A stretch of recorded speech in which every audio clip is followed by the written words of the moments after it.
We are living in an unprecedented era, and I know we've said this before, but now we can really say it, in an unprecedented era of drug development in multiple myeloma.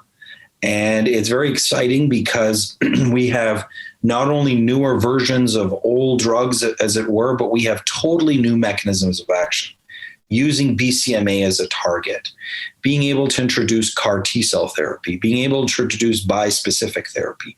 And so when I'm asked, which is the most important, which are the game changers, I like the answer all of the above, because it's not going to be, are we going to use antibody drug conjugates or CAR T-cell therapies or bispecifics? We're really going to use all three.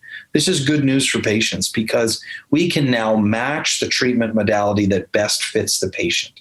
For those patients that may not be able to access a CAR T-cell strategy for various reasons, be it their own fitness or their geography to a center, we can use, if you will, a more off-the-shelf like bispecific therapy.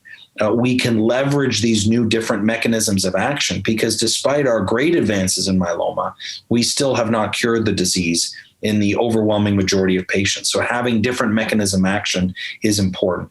But to be concrete, we now have belantamab available to us. I think most of us believe that within the next several months, we'll likely have our first CAR T-cell therapy available to us.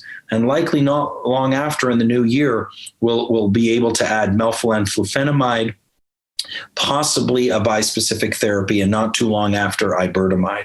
And I think each of these agents will have a significant impact in the field.